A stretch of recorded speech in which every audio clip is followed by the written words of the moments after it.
సకల చరాచర సాకార రూప నారాయణ శ్రీమన్నారాయణ భూదేవి వల్లభ నారాయణ భూరి కృపామయ నారాయణ భూరి కృపామయ నారాయణ శ్రీవేంకటాచలాధీశం శ్రియాధ్యాసితవక్షసం శ్రీనివాసం అహం భజే. మోహభ్రాంతి అనేటువంటిది ఈనాడు మనం చాలా పరిగణలోకి తీసుకోవాల్సిన విషయం. మానవుడు పుట్టుని రుణత్రయాలతో పుడతాడు, దైవ, ఋషి, పితృ రుణాలతో. ఈ రుణాలను మనం తీర్చుకోవాల్సినటువంటి ఆవశ్యకత ప్రతి వాడి మీద ఉంది. దైవ రుణం మన స్థితిగతులు నేపథ్యం ఈనాడు ఇలా ఉన్నామంటే ఒక అతీత శక్తి లేక అనంత శక్తి మనని నడిపిస్తోందనేది నిర్వివాదాంశం. అందుకే దేవతల్ని మనం పూజించటం, వాళ్ళ తీర్థయాత్రలు చేయటం, నదీ స్నానాలు, నోములు, వ్రతాలు ఇవన్నీ వాటి కిందకే వస్తాయి. ఇక ఋషి రుణాన్ని గురించి ఆలోచిస్తే మనకి వేదాల నుంచి, పురాణాల నుంచి, శాస్త్ర గ్రంథాలను అందించిన ఋషులకు ఎంతో రుణపడి ఉన్నాం. ఈ యుగ యుగాల భారత సంస్కృతి అద్దం పట్టినవే రామాయణ మహాభారత గ్రంథాలు. అవి లేకుండా మనం చేయలేం. ఇక ఎవరైతే మనకి జన్మనిచ్చి వారి రుణం తల్లి మాతృపితృ రుణాలు తీర్చుకోలేనివి. అందుకే తైత్రీయోపనిషత్తులో మాతృదేవోభవ, పితృదేవోభవ, ఆచార్యదేవోభవ అని చెప్పారు. తల్లి తన రక్తాన్ని పాలగా మార్చి బిడ్డకు అందించినటువంటి వాత్సల్యమూర్తి. తండ్రి చెయ్యి పట్టుకుని బంగారు బాటకై అనేక రకాలైనటువంటి ప్రణాళికలు రచిస్తూ జీవితంలో ఎదగాలని కోరుకునేటువంటి వ్యక్తి తండ్రి. ఆ తండ్రి తీసుకెళ్లి గురువుకి పరిచయం చేస్తే జ్ఞానోపదేశంతో పాటు బతికి విధానం నేర్పేవాడే గురువు. అయితే జీవితంలో గుర్తించుకోదగిన అతి ముఖ్య విషయం, ఎంత సంపాదించినా, ఎన్ని ఉన్నత శిఖరాలు అధిరోహించినా ఈ లోకాన్ని విడిచి వెళ్ళక తప్పదు. అది సత్యం సత్యం సత్యం. అందుకే ప్రవేశ నిష్క్రమణలు, ఎంట్రీ ఎగ్జిట్ తప్పదు. నిష్క్రమించిన తర్వాత కొందరు అందరి హృదయాల్లో స్థిరం చేసుకుంటారు, మరి కొందరు మానసికంగా పోయినా వ్యధకి గురి చేసి పెడతారు. అందుకే మన జీవితంలో ఆఖరి ఊపిరే మన అంతిమ తీర్పు లేక ఫైనల్ జడ్జిమెంట్ అని చెప్పుకోవచ్చు. అందువల్ల ఆ పోయే సమయంలో మానవుడి యొక్క ప్రవృత్తి ఎలా ఉన్నది, అతని మానసిక స్థితి ఎలా ఉంటే ఆ విధంగానే నేను కరుణిస్తానని చెప్పి జ్ఞానయోగంలో 4:11 శ్లోకంలో భగవానుడు తెలియజేశారు.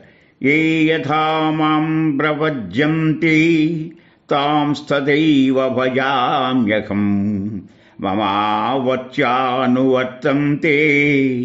మనుష్యాః పార్థ సంశయః. ఆ క్షణంలో అతని మనసు దేని మీద అయితే ఉన్నదో, లౌకికమైన ప్రపంచం మీద ఉందా, లేకపోతే బంధాలను గురించి బాధపడుతున్నాడా, లేకపోతే తిరిగి రాని చోటుకు వెళ్ళాలని చెప్పి ఆ భగవంతుని గురించి ఆఖరి ఊపిరి వరకు ప్రార్థిస్తున్నాడు అనేటువంటిది ఇక్కడ తెలుసుకోవాల్సిన ప్రశ్న.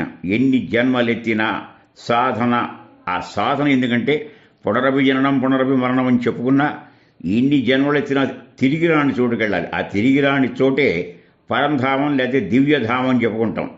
మానవుడికి పుట్టిన కాడి నుంచి కొన్ని వికారాలు ఉంటాయి. అవి 6 వికారాలు, షడ్వికారాలు అంటారు. పుట్టుట, ఉండుట, పెరుగుట, మధ్యలో మార్పు, మళ్ళీ తరగటం, అదృశ్యం, కనపడకుండా పోవటం. ఇది సహజమైనటువంటి స్థితి. ఈ స్థితులతో మానవుడు అల్లకల్లోలమయ్యేటువంటి పరిస్థితుల్లో అతనికి మోహం అనేది అనుభవిస్తుంది. అసలు జంతువునాం నరజన్మ దుర్లభం, నిజమే. ఉత్తమ మాట మంచి దుర్లభం అంటే ఇలాంటి జన్మ అలా రాదు. ఈ జన్మని సద్వినియోగం చేసుకోవడానికే ఒక విచక్షణా జ్ఞానం అనేటువంటి బహుమతి భగవంతుడు ఇచ్చాడు. ప్రతి జీవిలోనూ అన్నమయ, ప్రాణమయ, మనోమయ, విజ్ఞానమయ, ఆనందమయ కోశాలు ఉన్నాయి. అవి జాగ్రత్తగా పరిశీలిస్తే మానవుని యందు ఉన్న శక్తి విజ్ఞానమే.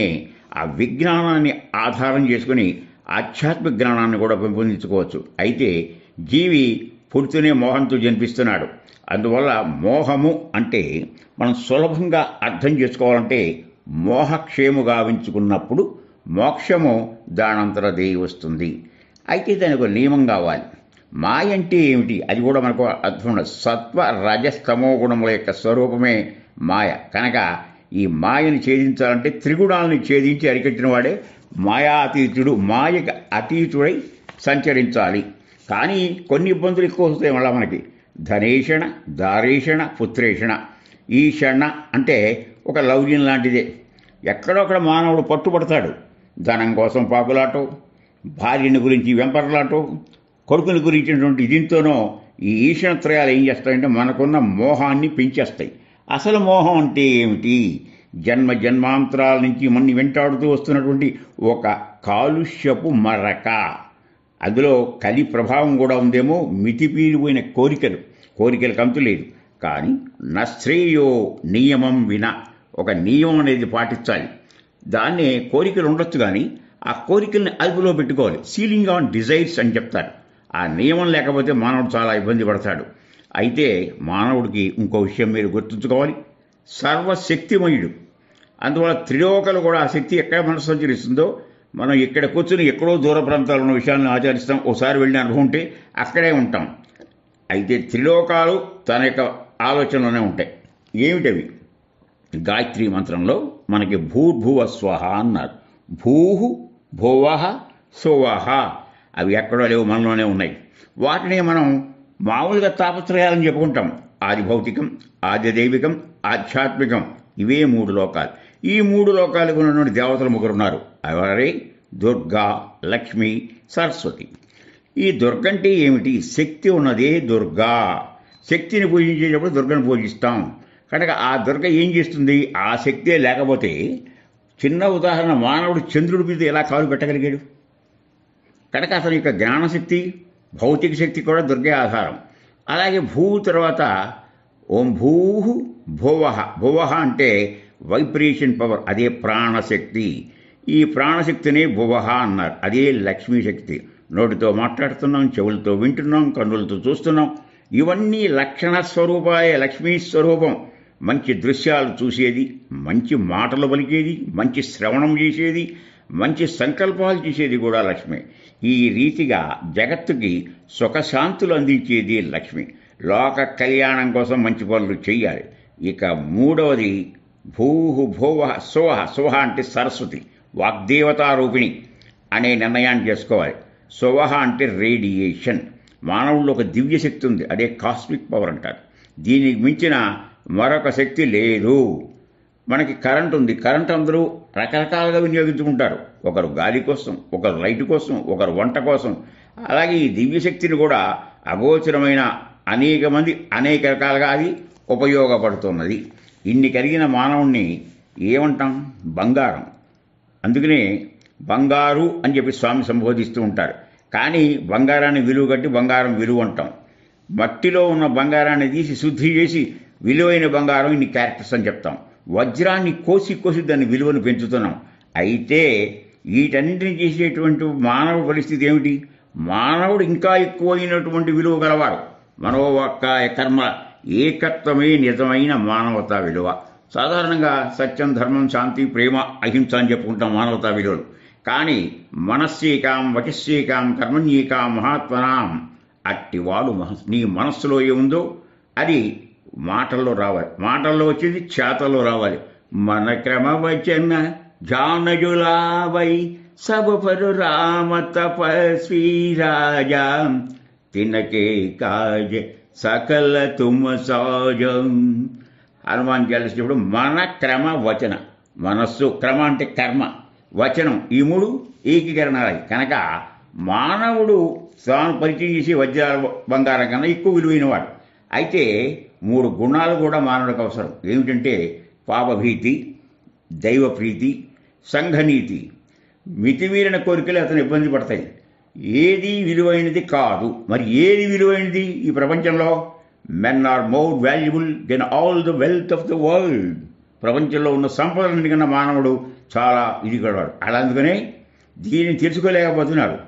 మానవుడు నీటిలో చేపలాగా ఈస్తున్నాడు, సబ్మెరైన్స్ అని పెట్టిన, ఆకాశంలో పక్షిలాగా ఎరగడం నేర్చుకున్నాడు. కానీ భూమిపై మానవుడు సంచరించడం నేర్చుకోవాలి. తోటి వాళ్ళతో ఎలా ప్రవర్తించాలో తెలుసుకోలేదు. దయ అనేది లేదు. ఇదే మానవునికి వచ్చినటువంటి అసలైన సిసలైన పెద్ద రోగం.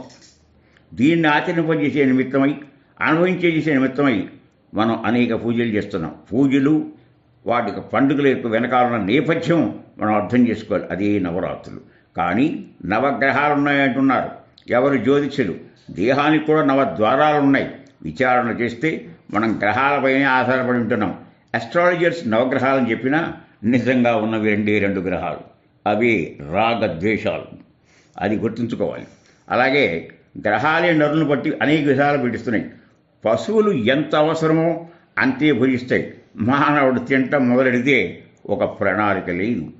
ప్రభుత్వం వారు మొట్టమొదటిలో మనకి స్వతంత్రం వచ్చిన తర్వాత దేశాన్ని త్వరితగతిన అభివృద్ధి తీసుకోవాలని చెప్పి పంచవర్ష ప్రణాళికలు పెట్టారు. కానీ 10 పంచవర్ష ప్రణాళికలు సరిపడేంత సొమ్ము కూడా పెట్టుకుంటున్నాడు. అయినా తృప్తి కలగలేదు.